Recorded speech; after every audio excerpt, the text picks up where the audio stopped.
September 19, 1944. Captain Klaus Reinhardt of the Fifth Panzer Army gripped his binoculars with hands that had stopped trembling only because the cold autumn rain had numbed his fingers. Through the gray mist rolling across the fields near Arracourt, France, he counted what remained of his battalion. 11 Panthers. Yesterday morning, he had commanded 42 of Germany's most advanced medium tanks, each one a technological masterpiece that represented the pinnacle of German engineering and armored warfare doctrine.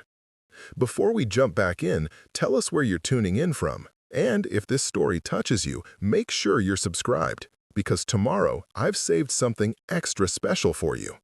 The Americans they had engaged possessed only 3 Sherman tanks. 3. Reinhardt had personally verified this through reconnaissance before the engagement.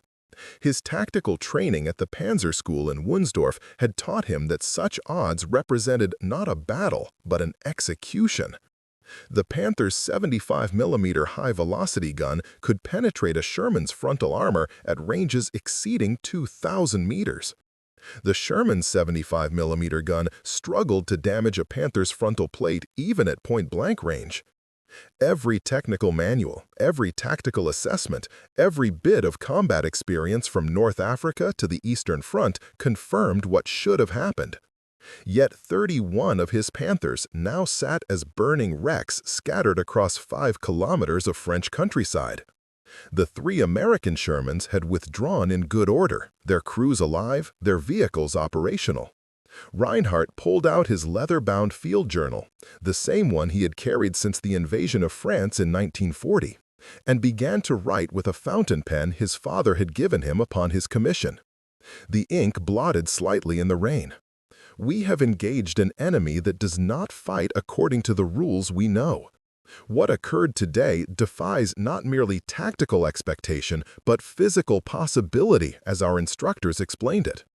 I must record what I witnessed before doubt causes me to question my own senses."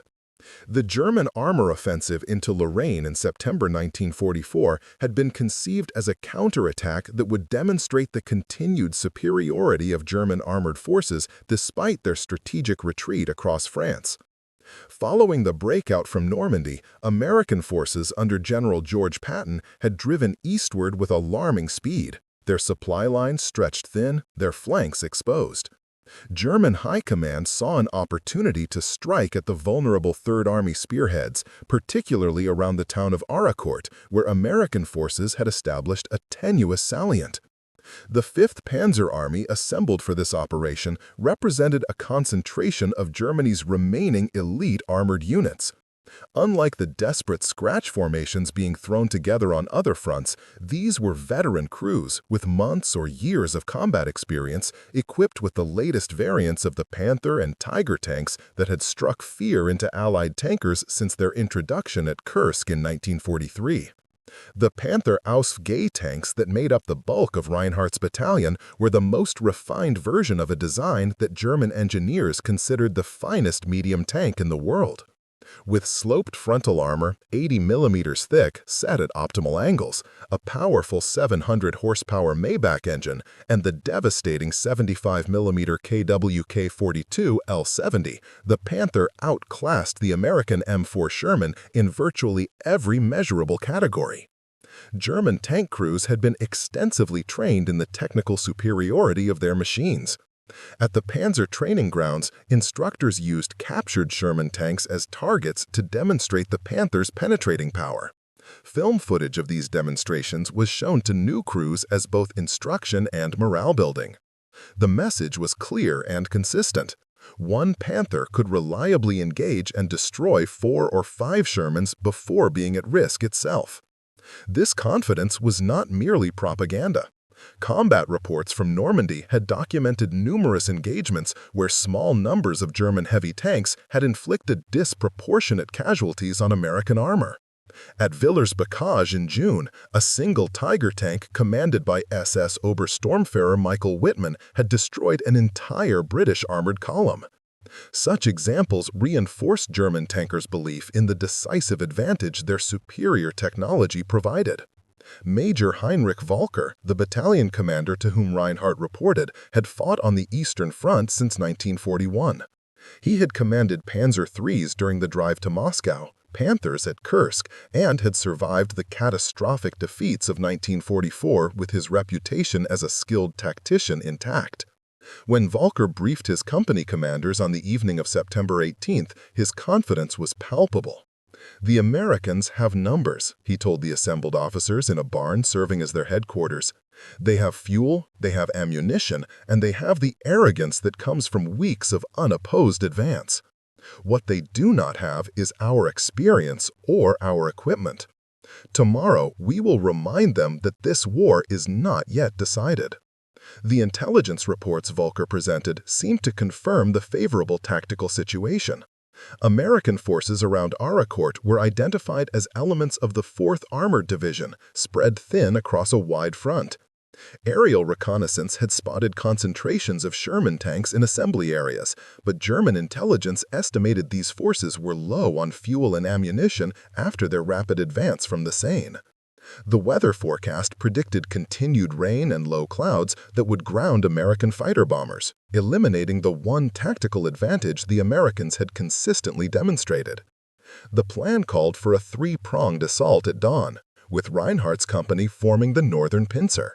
They would advance through the rolling farmland east of Arracourt, engage any American armor encountered, and link up with other German units to encircle and destroy the American salient. The officers studied their maps by lamplight, noting terrain features, approach routes, and rally points. Everything appeared textbook perfect. Captain Reinhardt returned to his tank, a Panther Ausf he had named Wotan after the Germanic god of war. His crew, men he had trained with for 8 months, were in good spirits despite the rain. His gunner, Feldwebel Ernst Kohler, was meticulously cleaning the gun's breech mechanism by flashlight. His driver, Obergefreiter Hans Dietrich, was checking track tension and road wheels. His loader, Gefreiter Wilhelm Braun, was organizing ammunition, ensuring the armor-piercing rounds were readily accessible. His radio operator, Gefreiter Stefan Müller, was conducting final communications checks with the other tanks in their platoon. This was a professional crew, their routine polished through countless hours of training in combat. Kohler had scored kills against Soviet T-34s at Kursk and American Shermans in Normandy. Dietrich could coax their 60-ton machine through terrain that would bog lesser drivers. They worked with the quiet efficiency of men who trusted each other's competence completely. That night, Reinhardt walked among the 42 Panthers of his battalion, all camouflaged beneath netting and trees. They represented the concentrated striking power of German armor doctrine. Tons of steel, hundreds of hours of skilled labor, the product of Germany's remaining industrial capacity focused on producing these technological masterworks.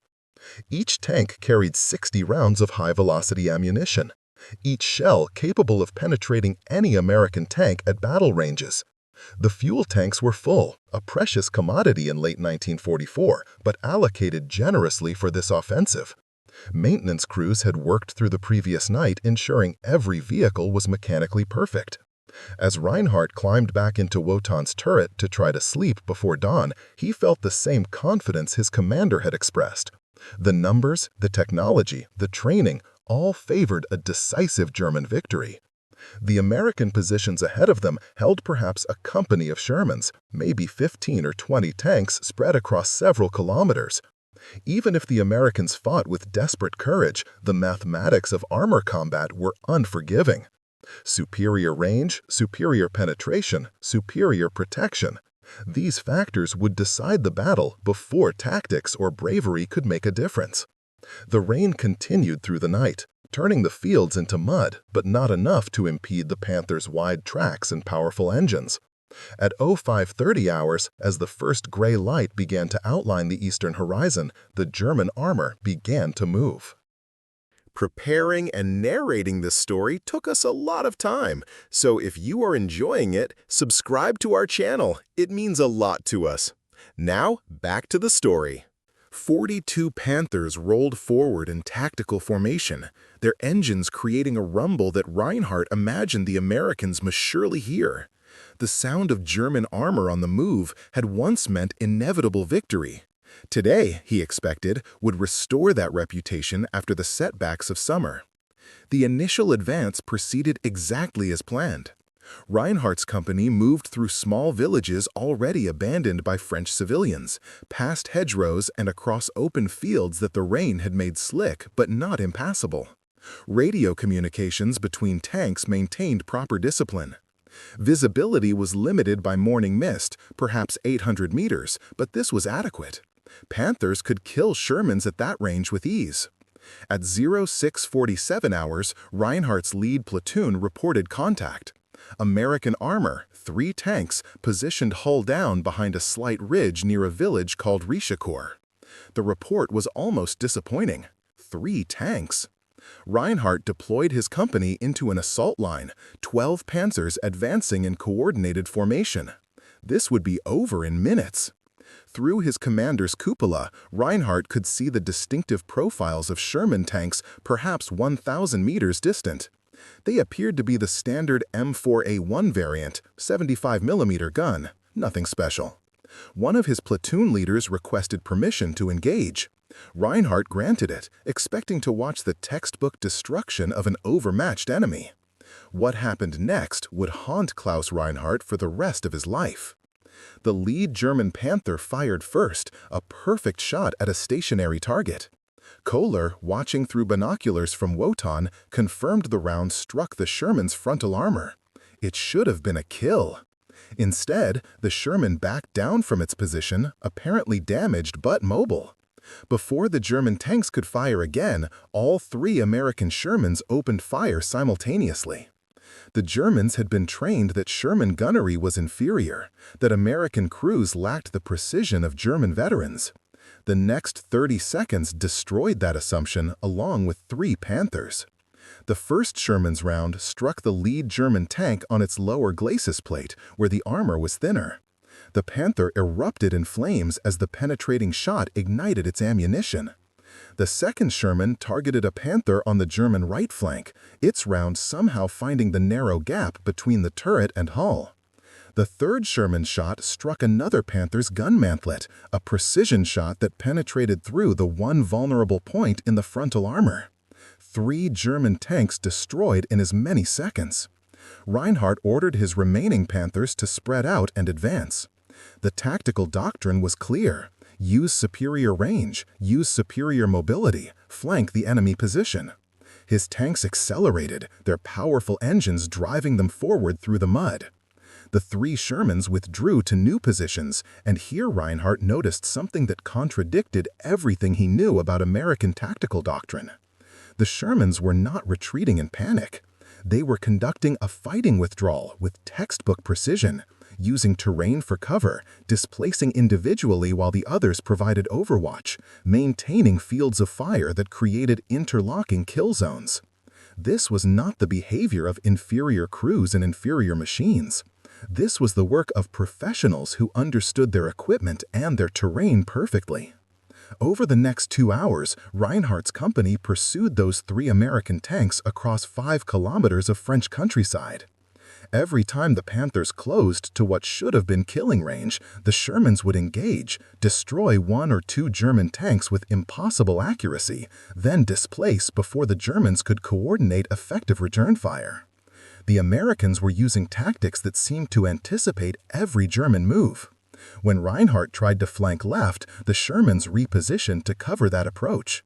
When he attempted to concentrate his remaining force for a massed assault, the American tanks separated and engaged from multiple angles, turning the German numerical advantage into a disadvantage as Panthers masked each other's fields of fire.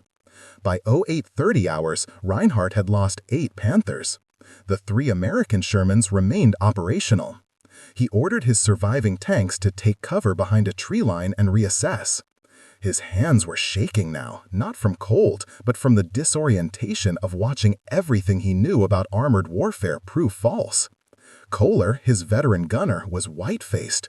"Sir, I hit that first Sherman dead center. I know I did. It should have burned." Reinhardt had no answer. The Panther's gun was firing perfectly. The ammunition was correct. The range estimation was accurate.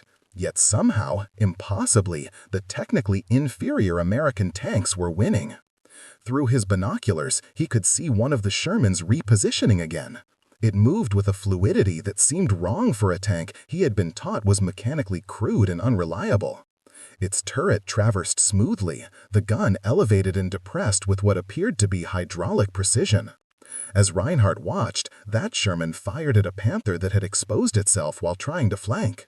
The German tank exploded so violently that its turret flew 15 meters through the air. Whatever the Americans were doing, however they were achieving these results, it was breaking the fundamental equations of armored combat that German doctrine had been built upon. Reinhardt radioed his battalion commander for instructions. Volker's response crackled through the headset with barely controlled fury. All companies across the entire assault front were reporting similar encounters, hundreds of Panthers and Tigers engaging what should have been easy targets, instead suffering catastrophic losses. The carefully planned three-pronged offensive was disintegrating into chaos. Some German commanders were reporting that American Shermans were penetrating their frontal armor at ranges that should have been impossible. Others described American tanks moving and firing with a speed that turned every engagement into an ambush. The weather had cleared enough for American aircraft to appear, P-47 Thunderbolts that attacked German armor with rockets and bombs, but that alone could not explain what was happening at ground level. This was something else, something that German intelligence had either missed entirely or had been unable to communicate up the chain of command. As the morning wore on and the casualty reports mounted, Klaus Reinhardt began to understand that he was witnessing not merely a tactical defeat, but the collapse of fundamental assumptions. The 3 American Shermans he had been chasing were not anomalies. They represented something new, something that German doctrine had no answer for. By noon on September 19th, the German offensive had stalled completely. Of Reinhardt's original 42 Panthers, 31 were destroyed or disabled. The 3 American Shermans that had done much of this damage had withdrawn in good order, their crews alive, their mission accomplished. As Reinhardt led his 11 surviving tanks back toward German lines, he passed the smoking wrecks of the morning's confidence. Each burned-out Panther represented not just metal and machinery, but the shattering of certainty. In his journal that evening, he wrote a single sentence before exhaustion overcame him. "We have been fighting a war with yesterday's understanding against an enemy who learned tomorrow's lessons." Lieutenant Werner Schaefer had served as a Panzer instructor at the training facility in Grafenwohr for 18 months before being assigned to combat duty in France. His role had been to teach new crews the technical specifications and tactical employment of the Panther tank, to drill into them the mathematical certainties of armor penetration, effective range, and engagement doctrine. He had stood before hundreds of young tankers and explained with charts and tables why the Panther represented the apex of armored vehicle design. The sloped frontal armor that deflected incoming rounds, the long-barreled gun that could reach out and kill at distances where return fire was impossible, the mechanical reliability improvements that had solved the early teething problems of the design. On September 20th, the day after Arracourt, Schaefer found himself questioning every lesson he had ever taught. His Tiger tank, an even more formidable machine than the Panthers, had been positioned in a supporting role during the offensive. He had watched through optics as American Shermans moved across the battlefield with a confidence that seemed absurd given their technical inferiority. When his company commander ordered him to engage a group of 4 Shermans positioned near a destroyed farmhouse, Schaefer had calculated the engagement with the same methodical precision he had taught his students. Range, 1,200 meters. Angle of approach, optimal. First shot probability of kill, estimated at 95%. His gunner, a veteran named Corporal Ludwig Brenner, who had destroyed 17 enemy tanks on the Eastern Front, settled his sight picture and fired. The 88mm round crossed the distance in less than 2 seconds. Schaefer watched it strike the lead Sherman's turret with a flash of impact. The tank shuddered but did not burn.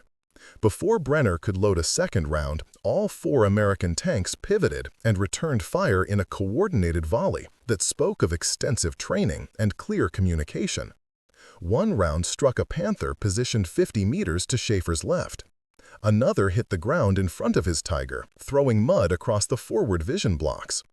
The remaining 2 shots struck German tanks in his platoon with precision that seemed impossible at that range from a 75mm gun. Schaefer ordered his driver to reverse into cover, while Brenner frantically loaded another round. The Americans did not pursue. They held their position, their guns trained on the approaches, daring the Germans to attack again. This was not how the engagements were supposed to unfold. American tanks were meant to be aggressive, to charge forward, relying on numbers rather than technique. These Shermans fought like they had been trained by German instructors, using terrain, maintaining formation discipline, concentrating fire on individual targets before shifting to the next. Over the next 3 days, as the German offensive collapsed completely, Schaefer would engage American armor 7 more times. Each encounter reinforced the growing realization that something fundamental had changed in the character of armored warfare. The technical specifications he had memorized, the penetration tables he had taught from, the tactical principles he had drilled into his students, all of them remained theoretically correct. The Panther's gun could penetrate a Sherman's armor at 2,000 meters. The Sherman's gun struggled to penetrate a Panther's glacis plate at any range. These facts had not changed. What had changed was everything else. The Americans were not presenting their frontal armor for convenient German targeting. They were using terrain to mask their movements, positioning themselves in hull-down locations where only their turrets were visible, creating crossfire situations where German tanks found themselves under fire from multiple directions simultaneously. More disturbing was the apparent quality of American gunnery. Schaefer had been taught that American tank crews received minimal training, that the vast conscript army fielded by the United States prioritized quantity over quality. Yet the shooting he witnessed was anything but amateur. American gunners were hitting weak points, turret rings, lower hull plates, gun mantlets, with a consistency that suggested either extensive training or combat experience that German intelligence had failed to detect. On September 22nd, Schaefer's Tiger was finally disabled by a Sherman that fired 3 rounds in rapid succession. The first struck his right track, immobilizing the massive vehicle. The second hit the gun mantlet, jamming the turret traverse. The third penetrated the thinner side armor, killing his loader and setting the engine compartment ablaze. Schaefer and his surviving crew abandoned the Tiger and made their way back to German lines on foot, joining the stream of defeated tankers trudging eastward. Along the roads, he passed the wrecks of German armor. Panthers and Tigers and Panzer IVs, all burning, were abandoned. Many showed evidence of having been hit multiple times, their crews forced to bail out after sustaining damage that should have been impossible from Sherman guns. Among the retreating tankers, Schaefer heard stories that bordered on the fantastical. One Panther commander claimed to have been engaged by a Sherman at 1,500 meters that scored a first-round hit on his turret ring.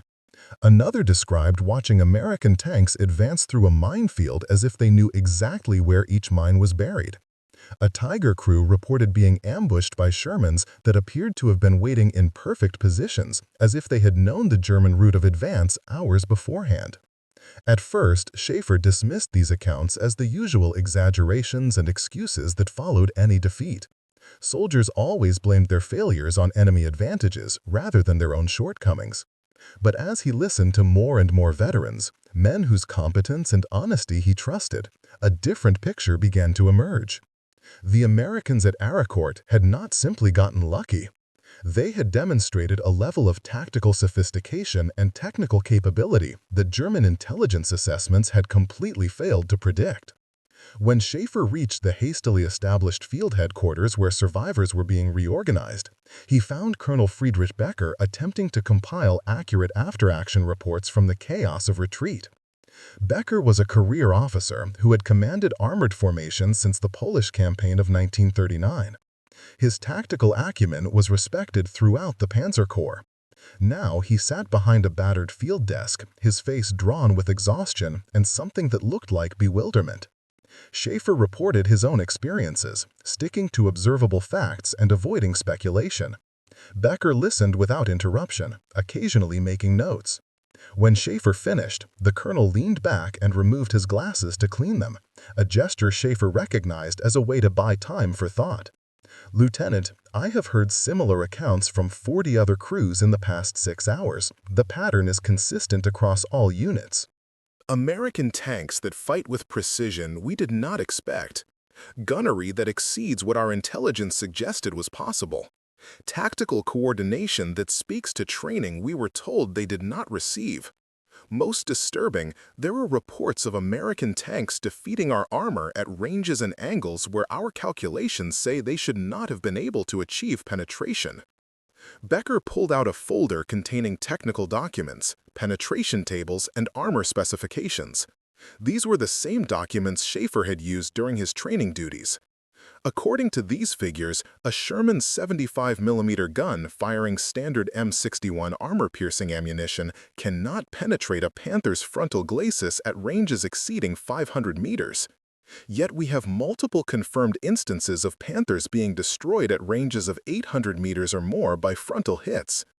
Either our armor specifications are incorrect, which is unlikely given they have been verified through testing, or the Americans are using ammunition or techniques we did not know they possessed. Schaefer thought back to the engagement where his Tiger had been disabled, the rapid 3-shot sequence that had taken his tank out of action, the precision of each shot hitting different components with what seemed like deliberate intent. "Sir, the crew that knocked out my Tiger fired with a speed I have not seen from any German tank crew. The rate of fire was faster than our loading procedures allow. Each shot was accurate. It was as if they had trained specifically to engage Tigers, knowing exactly where to hit us." Becker nodded slowly. "We are receiving similar observations from across the front. The Americans appear to have developed tactics specifically designed to counter our armor advantages. They avoid long-range engagements where our guns dominate. They use terrain and movement to close the distance. They concentrate fire from multiple tanks on single targets. And somehow, they are achieving penetration of our armor in ways that our technical understanding says should not be possible." Over the following days, as the full scale of the German defeat at Arracourt became clear, the questions only multiplied. The Fifth Panzer Army had committed over 200 medium and heavy tanks to the offensive. More than half had been destroyed or abandoned. American losses were estimated at less than 50 tanks, and many of those had been recovered and would return to service after repairs. This was not the exchange ratio that German armor doctrine predicted. This was not how the war was supposed to be going. Captain Georg Steiner had been among the first German tankers captured during the Arracourt fighting. His Panther had been hit by American fire that disabled its engine and transmission on September 19th. Unable to retreat, he and his crew had surrendered when American infantry surrounded their position. The processing of German prisoners involved initial interrogation, and it was during these sessions that Steiner began to understand the scale of his own ignorance about the enemy he had been fighting. The American intelligence officer who conducted Steiner's interrogation was a lieutenant named Harrison, who spoke excellent German and displayed a technical knowledge of armor that surprised the German captain. Harrison showed Steiner photographs of various German tank types and asked him to identify them and discuss their capabilities. This was standard interrogation procedure, and Steiner provided only basic information that would not compromise German security. What shocked Steiner was the depth of knowledge Harrison already possessed. The American officer could recite the specifications of the Panther VSFG more accurately than some German training manuals. He knew the engagement ranges, the armor thicknesses, the gun penetration values. When Steiner made a deliberately misleading comment about the Panther's fuel consumption, Harrison corrected him with the precise figures. "Captain Steiner, we are not asking these questions because we lack information. We know more about your tanks than you might expect. What we are interested in is your assessment of how the battle unfolded and why you think the outcome was what it was." This was a more sophisticated approach than Steiner had anticipated. He chose his words carefully. "Your tanks should not have been able to defeat ours in the numbers we saw. The technical specifications make it clear that a Panther outclasses a Sherman in firepower, armor protection, and effective range. Yet your forces achieved results that contradict these specifications. I do not understand how this is possible." Harrison smiled slightly. Captain, you are correct that on paper your Panthers have advantages over our Shermans, but warfare is not conducted on paper. Tell me, what was your training like before you were assigned to a Panther? Steiner described the months of instruction he had received, the classroom sessions on technical systems, the gunnery ranges where they practiced against stationary targets, the tactical exercises where they maneuvered against other German units playing the role of enemy forces. Harrison listened attentively, occasionally making notes. And how many hours did you spend training against actual American tanks or fighting in terrain similar to what you encountered at Arracourt? Harrison asked. Steiner paused. The answer was none. German training emphasized technical proficiency and tactical doctrine, but the scenarios were largely theoretical. They trained to fight the war their commanders expected, not necessarily the war they would actually encounter. Captain, our tank crews trained for hundreds of hours before they ever see combat. They practice gunnery against moving targets at various ranges. They conduct live-fire exercises in terrain identical to what they will encounter in Europe. They train specifically to fight Panthers and Tigers, learning the weak points, the vulnerabilities, the tactics that give us the best chance despite our technical disadvantages. And perhaps most importantly, they train in combined arms operations, coordinating with infantry, artillery, and air support to create overwhelming local superiority even when the individual vehicle matchup favors the enemy. This explanation began to illuminate what Steiner had witnessed during the battle. The American tanks had not fought as isolated vehicles relying on superior technology. They had fought as components of a larger system, using radios that apparently worked better than German sets, calling in artillery that responded faster than German fire support, maneuvering in ways that suggested extensive practice in exactly these types of engagements. Harrison continued, "Your intelligence briefings told you that American tankers were poorly trained conscripts in inferior machines. That assessment was incorrect, and I suspect it cost you the battle before the first shot was fired. Our crews know they are in the inferior tank. This is not a secret we hide from them. So we train them to fight smarter rather than harder, to use tactics that negate your advantages while exploiting our strengths." This explanation began to illuminate what Steiner had witnessed during the battle. The American tanks had not fought as isolated vehicles relying on superior technology. They had fought as components of a larger system, using radios that apparently worked better than German sets, calling in artillery that responded faster than German fire support, maneuvering in ways that suggested extensive practice in exactly these types of engagements. Harrison continued, "Your intelligence briefings told you that American tankers were poorly trained conscripts in inferior machines. That assessment was incorrect, and I suspect it cost you the battle before the first shot was fired. Our crews know they are in the inferior tank. This is not a secret we hide from them.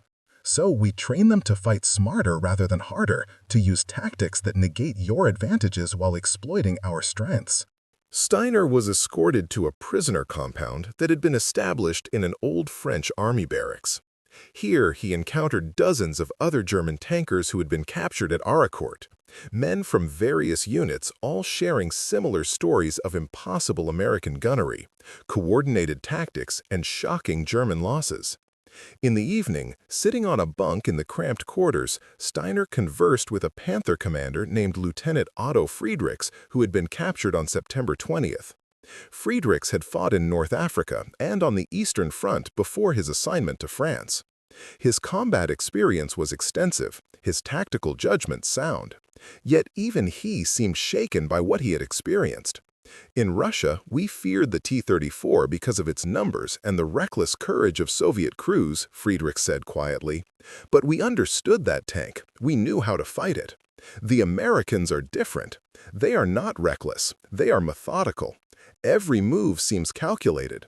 Their radios work. Their tanks are mechanically reliable. They have ammunition to spare.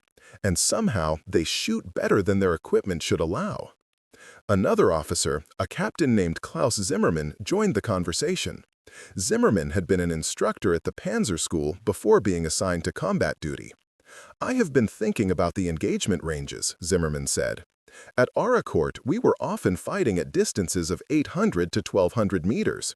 This is within the range where a Sherman's gun can damage us if they hit the right spots, but it is also close enough that their superior rate of fire becomes an advantage. A Sherman crew can fire 3 or 4 rounds in the time it takes us to fire 2. If they are well trained and their equipment is functioning properly, that rate of fire allows them to get hits through volume and rapid adjustment even if their first shot misses. Steiner considered this. You are suggesting they deliberately chose engagement ranges that minimized our advantages while maximizing theirs? Zimmerman nodded. The terrain at Arracourt features rolling hills, scattered tree lines, and numerous small villages. It is not ideal for long-range gunnery. The Americans used that terrain perfectly. They positioned themselves where we could not engage at the ranges where our guns are most effective. They forced us to fight their battle, not ours. This tactical insight was sobering. German doctrine emphasized the technical superiority of their equipment and assumed that engagements would occur at ranges where that superiority mattered most. The Americans had simply refused to fight that kind of battle, using terrain and tactics to dictate engagement conditions that favored their capabilities. Over the next several weeks, as more information filtered through the prisoner community, a picture emerged of systematic American advantages that German intelligence had either missed or failed to communicate. American tank crews trained for 6 months or more before being committed to combat. German crews by late 1944 were lucky to receive 3 months of training before being rushed to the front. American tanks, while individually inferior, were mechanically reliable and easy to maintain. Panthers, despite their impressive specifications, suffered from transmission problems, engine fires, and track failures that reduced their operational availability. When a Sherman broke down, its crew could often repair it within hours using readily available spare parts. When a Panther broke down, it often required specialized tools and parts that were increasingly unavailable. American tanks were equipped with radios that worked consistently and allowed for clear communication between vehicles. German radio equipment was often unreliable, forcing units to rely on visual signals or dispatch riders. This communication advantage allowed American units to coordinate their actions with a flexibility German formations could not match. Perhaps most significantly, American forces operated with a logistical system that ensured their tanks had fuel and ammunition when and where they needed it. German forces at Arracourt had been hampered by fuel shortages that limited their ability to maneuver. Some Panthers had been abandoned not because they were damaged, but because they had run out of fuel and could not be recovered.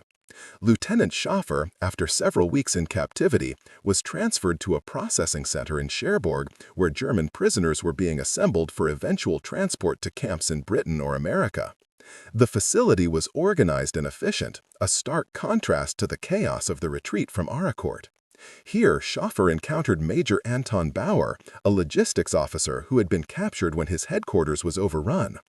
Bauer brought a different perspective to the defeat, one focused not on tactics or technology, but on the industrial and organizational systems that enabled American military effectiveness. We have been fighting a war of mechanical excellence against a war of industrial abundance, Bauer explained to a group of officers one evening. Our Panthers are better tanks than their Shermans in almost every measurable way, but they are also more difficult to build, more expensive to maintain, and more challenging to operate. The Americans have chosen simplicity and reliability over technical perfection, and in doing so, they have created a system that can produce and maintain armor at a scale we cannot match.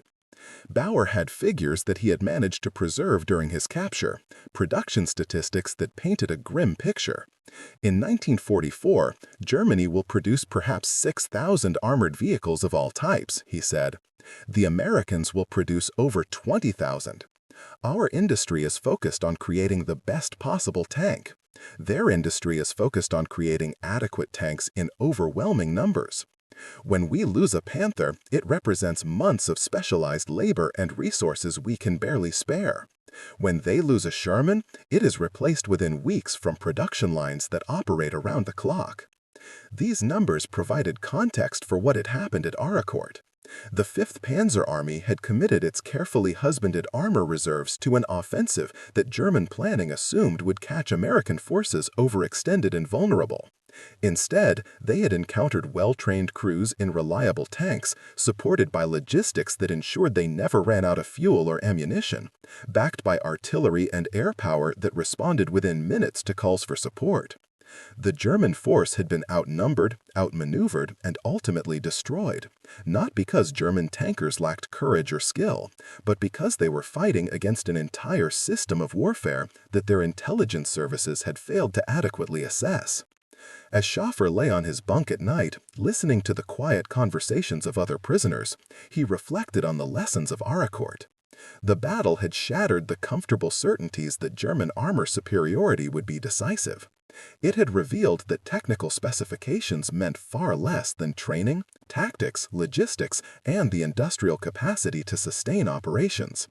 Most fundamentally, it had demonstrated that German forces were fighting an enemy they had not truly understood, one that had learned from early defeats and adapted in ways German doctrine had not anticipated.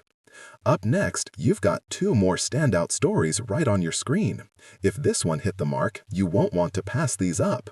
Just click and check them out.